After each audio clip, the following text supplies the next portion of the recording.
आजचे पाहुणे या कार्यक्रमामध्ये रसिक श्रोते हो, आपणा सर्वांचं स्वागत आणि अपर्णा कल्लोळचा नमस्कार.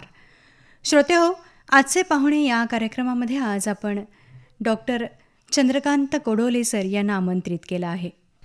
नुकतीच त्यांना विश्व संस्कृती आणि पर्यावरण संरक्षण आयोगातर्फे डॉक्टरेट ही पदवी प्रदान करण्यात आली आहे आणि त्यानिमित्त आज आपण त्यांची मुलाखत घेणार आहोत. आजपर्यंतचा त्यांचा प्रवास जाणून घेणार आहोत. सर, आकाशवाणीच्या स्टुडिओमध्ये आपलं स्वागत. धन्यवाद. नमस्ते. तर सर, विश्व संस्कृती आणि पर्यावरण संरक्षण आयोगातर्फे नुकतीच तुम्हाला मानद डॉक्टरेट पदवी प्रदान करण्यात आली आहे. यासाठी पहिल्यांदा सर्वप्रथम सगळ्या श्रोत्यांकडून आणि आकाशवाणीकडून मी आपलं खूप खूप अभिनंदन करते. धन्यवाद. आणि आम्हाला इथंपर्यंतचा तुमचा प्रवास, इथंपर्यंत येण्याचा तुमचा प्रवास जाणून घ्यायला खूप आवडेल. तर सुरुवात मला तुमचं बालपण जाणून घ्यायला आवडेल. सुरुवात आपण बालपणापासून करूया. तर बालपण तसं कष्टात गेलेलं आहे. अच्छा.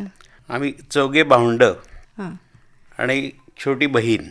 शालेय शिक्षण घेत असताना इयत्ता 8वीपासून मी किराणा मालाच्या दुकानात फक्त 80 रुपयाच्या नोकरीवरती सुरुवात केली होती. 8वी 9वी 10वी.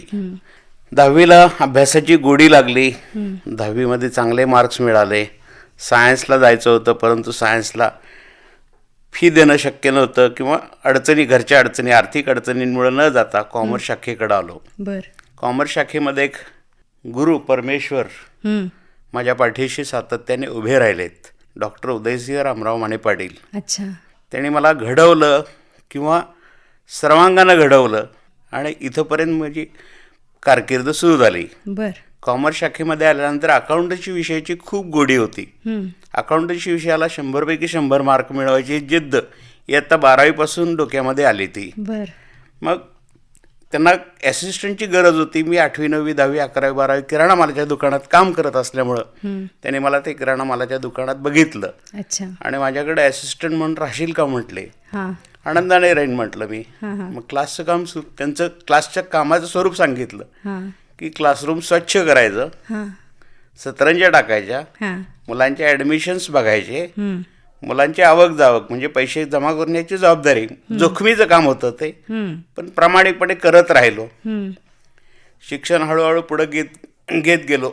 TY-BComची डिग्री झाली. TY-BComला स्पेशलायझेशन, आमच्या इकडे स्पेशलायझेशनचे प्रकार असतात. बर.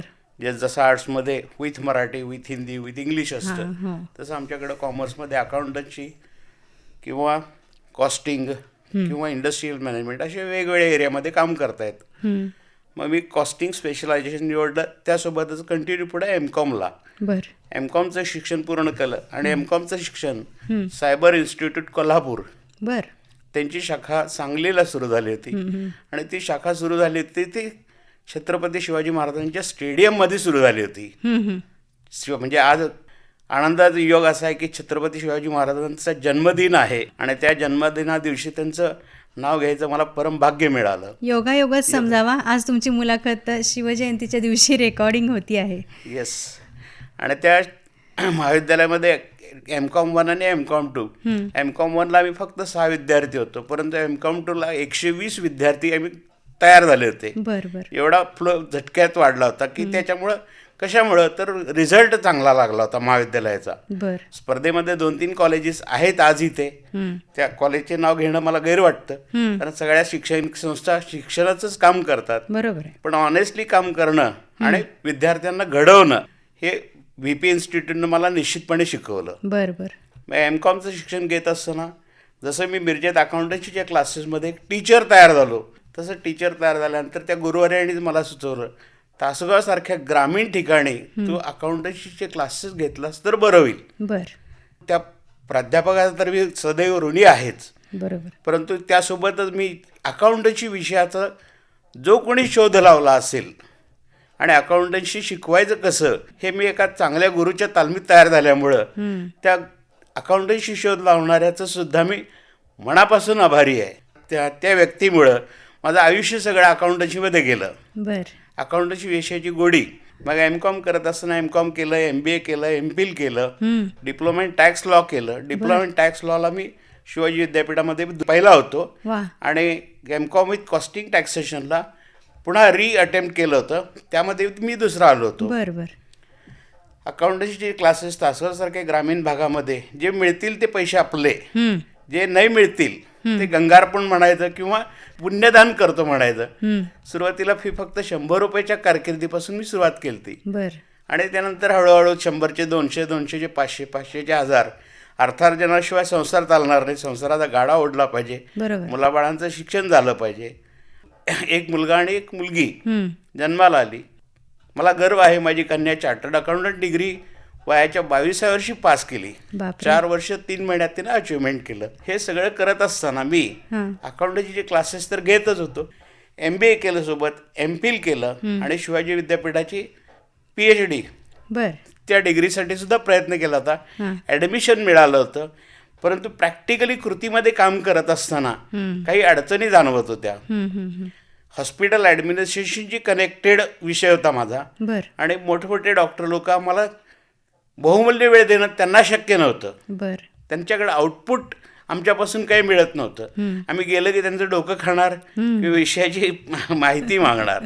त्यामुळे ते आम्हाला लांब ठेवले. म्हणून शिवाजी विद्यापीठाची डिग्री माझ्या हातनं झाली नाही. बर. पण पॅरलल मी ॲसेट लायबिलिटी मॅनेजमेंट, MBAला सुद्धा तो प्रोजेक्ट निवडला होता, बर. MPhilला सुद्धा तो प्रोजेक्ट निवडला होता. ॲसेट लायबिलिटी मॅनेजमेंटची पॉलिसी जर आपल्या भारत देशामध्ये आर्थिक सुबत्ता वाढवायची असेल आणि चांगल्या पद्धतीनं करायची असेल, आर्थिक घोटाळे होतात कुठं आणि लपवाछपी कुठं होत असती, ते जर आपल्याला निदर्शनात आलं तर आपण भरपूर काम करू शकतो. हं, हं, हं. त्यासाठी ॲसेट लायबिलिटी मॅनेजमेंट कमिटी आहे. हं, हं, हं. आणि ती कमिटी 1978-19 साली बेसेलेम कमिटी 1, 2, 3 पुस्तकं आहेत मोठे त्यांची. रामायण महाभारताची जशी पुस्तकं आहेत तशी ती पुस्तकं आहेत. आणि नरसिंह हमम कमिटी अच्छा. भारत सरकारनं ते नेमलं होतं. हं, त्या कमिटीनं सुद्धा फार सुंदर काम केलेलं आहे. हं, हं, हं. नेमकं काम करत असताना लोक पैसे मिळवतात, पैसे मिळाल्यानंतर त्याला वेगळ्या पद्धतीमध्ये गुंतवतात. हं, मग ते पैसे आपले जातात कुठं, किंवा आपण भ्रष्टाचार म्हणतो, तो भ्रष्टाचार रोखायचा असेल किंवा भ्रष्टाचार चांगल्या पद्धतीनं पूर्णपणे थांबवायचा असेल तर तुम्ही सगळे ट्रान्झॅक्शन्स ज्या त्या दिवशी त्याचं मोजमाप केलं, तुम्हाला पैसे आले किती आणि गेले किती, हे जर तुम्ही डे टू डे करायला लागला, म्हणजे वर्षाखेला बॅलन्स शीट तयार करणे, दुसऱ्या वर्षी बॅलन्स शीट तयार करणे, ऑडिट रिपोर्ट तयार करणे, जे 1 वर्षभराचे ट्रान्झॅक्शन्स ॲट ए ग्लान्स एका वेळेला माणसाच्या डोक्यामध्ये राहू शकत नाही. बरोबर आहे. जर तुम्ही डे टू डे हे करायला लागला तर आर्थिक नियोजन निश्चितपणे माणसाचं, तसंच समाजाचं, राज्याचं, देशाचं निश्चितपणे चांगले होईल. बर. आणि नरसिंहम कमिटी किंवा बेसेलेम कमिटी हीच सांगते की तुम्ही ALM पॉलिसीचा वापर करा. आता हल्ली बऱ्याच बँकांमध्ये ती कमिटी इम्प्लिमेंट होतीये.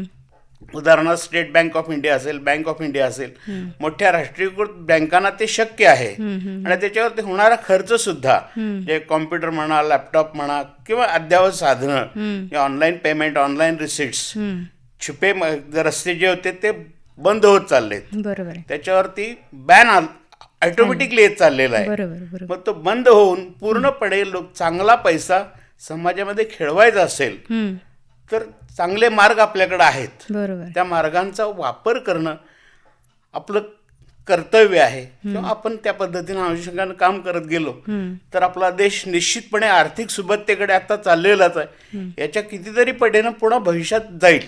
बरोबर आहे. एवढी निश्चितपणे हमी आहे. बरोबर आहे. तुमचा या विषयामध्ये भरपूर अभ्यास आहे सर, आणि तुम्ही मांडलेले जे मुद्दे आहेत ते अत्यंत आत्ताच्या समाजाला किंवा आत्ताच्या आर्थिक स्थितीला फार अगदी उपयुक्त असे आहेत. आणि याचा खरंच सगळ्यांनी जर वापर करायला सुरुवात केली किंवा ही ALM पॉलिसी अनुसरायला सुरुवात केली तर नक्कीच वर्षाकाठी आपण जे बॅलन्स शीट तयार करतो, ताळेबंद वापर, त्यामध्ये बरीच सुधारणा होईल आणि 100% सुधारणा होईल आणि करेक्ट ते मांडले जातील. तुमचे पैसे ऑन पेपरवरती सत्य जे कुठे भ्रष्टाचार होणार नाही. बरोबर आहे. जे अगदी तळापासून बॉटम टू टॉप पर्यंत सगळे क्लिअर ट्रान्झॅक्शन व्हायला लागले, जे ऑन पेपरवरती स्वच्छ व्यवहार व्हायला लागले आणि ऑनेस्टली माणूस काम करायला लागला. Honesty is the best policy in a world. अगदी नक्की. ऑनेस्टी माणूस काम करायला लागला की त्याचे सगळे पैसे, आपल्या देशातले पैसे आपल्याकडे राहतील आणि कुठेही भ्रष्टाचाराला वाव मिळणार नाही. या माध्यमातून भारत आर्थिक महासत्ता नक्कीच बनू शकेल आणि तिकडं आपली वाटचाल सुरूच आहे. आणि असंच जर सुरू राहिलं तर नक्कीच आपण जगामध्ये एक आपला आदर्श निर्माण करू शकू आर्थिक सगळ्या विषयांमध्ये. तर हे सगळे जे तुम्ही मुद्दे मांडलेले आहेत हे सगळे इतरांपर्यंत पोहोचवण्याचं काम तुम्ही केलेलं आहे. आणि यासाठी खरं तर विश्व संस्कृती आणि पर्यावरण संरक्षण आयोगानं तुम्हाला मानद डॉक्टरेट प्रदान केलेली आहे. तर हे सगळं काम करताना इथंवरचा तुमचा जो प्रवास आहे या प्रवासामध्ये हे नक्कीच तुमच्या एकट्याचं काम नाही आहे. आता तुम्ही सांगितल्याप्रमाणे तुमच्या गुरुवर्यांनी तुम्हाला इथंपर्यंत येण्याचा मार्ग दाखवला, यामध्ये त्यांचं खूप मोलाचं योगदान राहिलेलं आहे. पण त्याच्यानंतर तुमचे कुटुंबीय, तुमची मित्रमंडळी किंवा तुम्ही अभ्यास करताना तुम्हाला आलेले काही अनुभव आमच्याशी शेअर करा थोडेसे. निश्चितपणे अभ्यासाविषयी गोडी लागली पाहिजे. कुठलाही शिक्षक वाईट नसतो, तो शिकवत असतो. त्या विषयाची गोडी लागणं आणि विषय समजला की मुलं स्वतःहून अभ्यासाला लागतात. बरोबर. पालकांचा नेहमी आरोप असतो मुलगा अभ्यास करत नाही. तर माझी अशी विनंती आहे सगळ्या पालकांना की त्या विषयाची गोडी लागणारा शिक्षक तुम्ही निर्माण करा. बरोबर. म्हणजे त्या शिक्षकाकडे तुमचा पाल्य पाठवा. मग तो गल्लीत साधा जिल्हा परिषद शाळेतला शिक्षक असू दे किंवा अन्य कुठल्याही मार्गातला, बरोबर, तो गुरु असतो. आणि गुरुकडे जेवढं ज्ञान असेल त्या गुरुनं ज्ञान 100% पुढे दिलं पाहिजे, फॉरवर्ड केलं पाहिजे. म्हणजे एकलव्याची जी स्टोरी आहे ती स्टोरी होता कामा नये. 100% त्यांना दान दिलं पाहिजे. दान देत असताना कधी विचार करायचा नाही. महारथी कर्णावानी दान दिलं पाहिजे. ज्ञानदान हे खूप मोठं आहे. आणि हे करत असताना मी सामाजिक भान ठेवून रक्तदान खूप वेळा केलेलं आहे. जे अगदी 1983-84ला मी FY-BComला असताना अलाहाबादचा एक पेशंट होता, हार्टचं पेशंट, मिरज वॉलनेस हॉस्पिटल मिरजेला ॲडमिट होतं. आणि आम्ही दोघं सख्खे भाऊ डायरेक्टली ब्लड डोनेशन केलं होतं ऑपरेशन थिएटरमध्ये. म्हणजे अमिताभ बच्चनचा पिक्चर होता अमर अकबर अँथोनी, त्या पिक्चरमध्ये जसं डोनेशन निरुपरायला केलं होतं तसं त्याचा एक मौलिक आनंद आहे किंवा तो शब्दाच्या पलीकडचा आनंद आहे. पहिल्यांदा मी ब्लड डोनेशन केलं होतं. भाऊ आणि भाऊ, सख्खे दोघं भाऊ, आम्ही एका वेळेला, तो एका कॉर्डवरती, आम्ही एका कॉर्डवरती आणि पेशंट मध्ये होतं. आणि त्या पेशंटला आम्ही डोनेट केलं होतं. त्यानंतर रक्तदान शिबिर मी खूप वेळा स्वतः केलेलं आहे. सामाजिक बांधिलकी म्हणजे तासगाव सारख्या खेड्यामध्ये रक्तदान करायला मुलं, म्हणजे कॉलेजची मुलं माझ्याकडे शिकत असताना ती घाबरत होती, भीत होती. हे रक्तदान शरीरातलं रक्त काढून घेत आहे, शरीरातलं रक्त काढून घेत. जे त्या मुलांमध्ये गैरसमज होता किंवा प्रोपोगंडा वेगळा होता. पण त्यांना एक कॉन्फिडन्स दिला. मग कॉन्फिडन्स दिल्यानंतर ती मुलं माझ्याकडं पहिल्या वर्षी 20 आली होती. नंतर ती आकडा हळूहळू वाढत गेला. तो 70-80 पर्यंत आकडा जात होता. वर्षातनं एकदा, दोनदा, तीनदा, चारदा रक्तदान मी नेहमी घेत होतो. आणि त्याचा मला सार्थ अभिमान आहे. बरोबर आहे. आणि रक्तदानामुळे एखाद्याचा जीव तर वाचतोच आणि आपल्याकडं रक्त जनरेट होतं. हे म्हणजे मुलांपर्यंत आणि पालकांपर्यंत सुद्धा पोचलं, त्याचं एक आत्मिक समाधान खूप मोठं आहे. याबाबत बरेच गैरसमज आहेत. रक्तदान केलं तर आपण अशक्त होऊ किंवा आपल्याला काहीतरी वेगळा रोग होईल किंवा आपण परत रक्त कधी तयार करणार, त्यासाठी आपली शक्ती खर्च होईल. पण असं न होता याच्याबद्दल जागृती निर्माण केली पाहिजे आणि गरजेची. आणि आपण आपल्या एका वेळी केलेल्या रक्तदानानं आपण कितीतरी रुग्णांचे प्राण वाचवू शकतो. खरं तर हे सगळ्यात महान दान आहे रक्तदान, आणि ते प्रत्येकाने केलं पाहिजे. म्हणजे नुसतंच मुलांना शिक्षण न देता त्यांच्यामध्ये सामाजिक बांधिलकी जागृत करायचं कामही तुमच्याकडून केलं जात आहे सर. मग तुम्ही जे अकाउंटन्सीचे जे क्लासेस घेतले आयुष्यभर, तर त्यातून काही अजून विद्यार्थी निर्माण झाले असतील आणि ज्यांनी या क्षेत्रामध्ये खूप नावलौकिक मिळवलं असेल. तुमची कन्या आहेच या बाबतीत, तर अजून असं काय सांगता येईल की तुमचं कॉन्ट्रिब्युशन? खूप मुलं चांगल्या पोस्टवरती गेलेत. चार्टर्ड अकाउंटंटची तर मोठी यादी आहे. आता मार्केटिंगमध्ये म्हटलं तर अमित कुमार चव्हाण कंपनीला स्वतः तर मोठे झालेतच, ते कंपनीला सुद्धा खूप मोठं केलंय त्याने. या टोकापासून त्या टोकापर्यंत, जम्मू काश्मीरपासून कन्याकुमारीपर्यंत पोहोचवण्यामध्ये त्यांचा मोलाचा वाटा आहे. बरोबर आहे. बरेच विद्यार्थी वकील झालेत, वकिलीच्या पोस्टवरती जज, न्यायाधीशापर्यंत पण आहेत आता ते. आणि प्राध्यापक मंडळी, आता विद्यार्थी तर माझ्याकडं प्राध्यापक, टीचर या नात्याने भरपूर तयार झालेत. आणि ते खूप चांगल्या पद्धतीने शिकवतात, तन्मयतेने शिकवताना आवडीनं शिकवतात. शिकवणं हे आवडीनं केलं की कंटाळा येत नाही. बरोबर. शिकवणं तुम्ही जबाबदारी म्हणून करायला लागला की कंटाळा येतो. एक पॅशन असलं पाहिजे शिक्षण शिकवताना. मला शिकवायचं आहे आणि याच्याकडनं एवढे मार्क मला काढून घ्यायचे आहेत. 1996 पासून 2016 सालापर्यंत मी अकाउंटन्सीमध्ये 100पैकी 100 माझा कधी रेकॉर्ड मोडू देत नव्हतो मी. 12वीच्या अकाउंटन्सीला 100पैकी 100 मार्क पडलेच पाहिजेत, हा अट्टास माझा होता. आणि तेवढे मी 100% तेवढा मी काम करून घेत होतो मुलांकडनं. मग टेस्ट सिरीजच्या माध्यमातून असेल, परीक्षेच्या माध्यमातून असेल, तर काम करून घेणं ही कला आहे. आणि त्याला तुम्ही झोकून किती देता. आणि पेपर घेतल्यानंतर त्याचा रिझल्ट 8 दिवसांनी 15 दिवसांनी नाही, आज टेस्ट घेतली की उद्या त्यांना रिझल्ट आम्ही देत होतो. म्हणजे त्या मुलांना सुद्धा कळत होते की आपले ड्रॉबॅक काय आहेत, आपले दोष काय आहेत, आपण त्याच्यावरती काम केलं पाहिजे. हे जेवढं फास्ट कळतं. म्हणून मी म्हणतो ALM पॉलिसी, भारत सरकारचे पैसे कुठं जातात हे भारत सरकारला कळणं गरजेचं आहे. हे 100 वर्षांनी हिशोब मागणं, 40 वर्षांनी हिशोब मागणं, 30 वर्षांनी हिशोब मागणं, 20 वर्षांनी, कालचा हिशोब आपल्याला लक्षात राहत नसतो. बरोबर आहे. कालचा हिशोब तुम्ही रोजच्या रोज लिहून ठेवला तर तुमच्याकडे जमा झाले किती, खर्च किती झाले आणि शिल्लक किती राहिले हे त्या दिवशी संध्याकाळी कळेल. बरोबर आहे. 8 दिवसानं 15 दिवसानं बघायचेच नाहीत, डे टू डे बघा. या निमित्तानं आपलं पुढचं नियोजन सुद्धा आपण व्यवस्थित करू शकतो. 100%.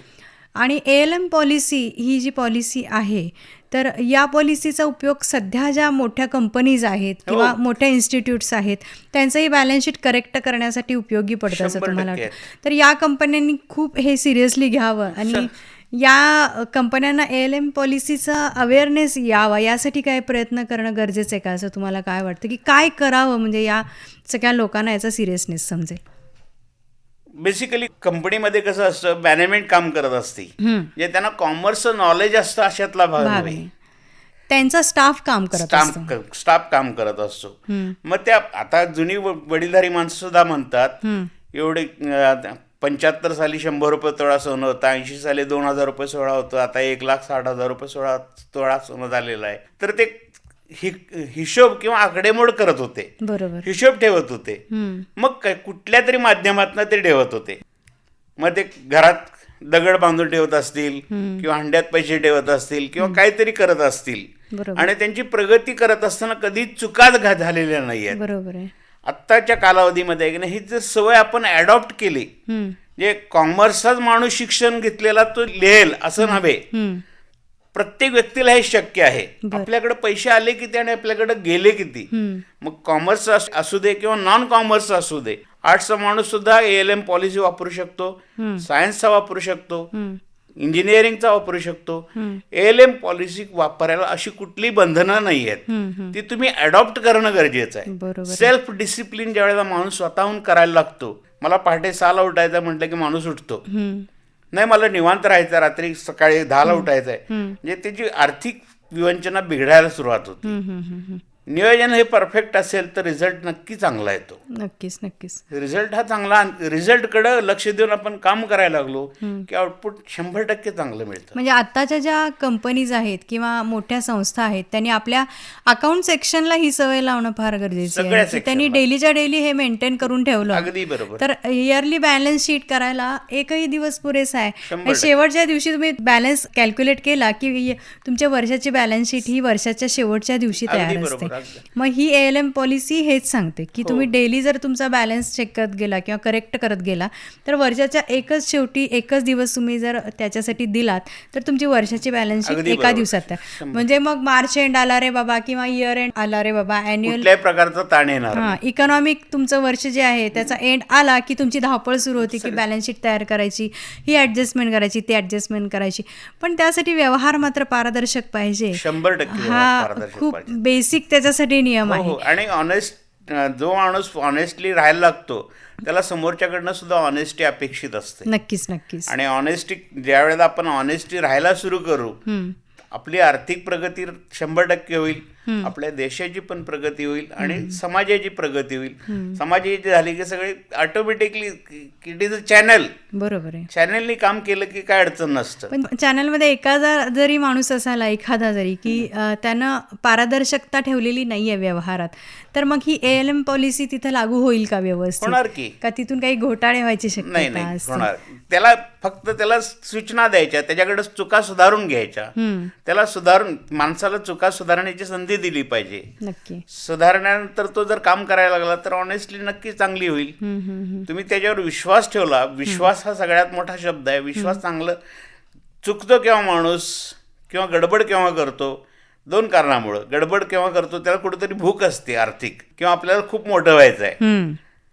खूप मोठं व्हायचं आहे ह्याच्यात तरी तो गडबड करतो, किंवा तो काहीतरी गफलत करून मोठा व्हायचा प्रयत्न करतो. शॉर्ट टर्म मध्ये जास्तीत जास्त पैसा मिळवणं, यासाठी प्रामाणिकपणाचा मार्ग खरं तर उपयोगी पडतच नाही. उपयोग आहे. प्रामाणिकपणा लॉंग टर्म जर ठेवला तरच तुम्हाला त्याचा फायदा होत 100% असतो. होणार. जो शॉर्ट टर्म वापरतो किंवा शॉर्टकट वापरतो तो कुठेतरी घोटाळा करणं त्याला अगदी गरजेचं बरोबर, वाटत अगदी असतं. बरोबर. राजमार्ग गेला पाहिजे, नॅशनल हायवेनं आपण प्रवास केला पाहिजे. सर्व्हिस रोड उपयोगाचा नाही. अजिबात नाही. सबस्टिट्यूट रोड नाही. नक्कीच. आजचे पाहुणे या कार्यक्रमामध्ये विश्व संस्कृती आणि पर्यावरण संरक्षण आयोगातर्फे मानद डॉक्टरेट प्राप्त डॉक्टर चंद्रकांत कोडोले यांची मुलाखत आपण ऐकत आहोत. आज या मुलाखतीचा पहिला भाग आपण ऐकला. आता कार्यक्रमातून मला अपर्णा कल्लोळला आणि या कार्यक्रमाच्या सादरकर्त्या तेजा दुर्वे यांना निरोप द्या. पुन्हा भेटूया. तोपर्यंत नमस्कार.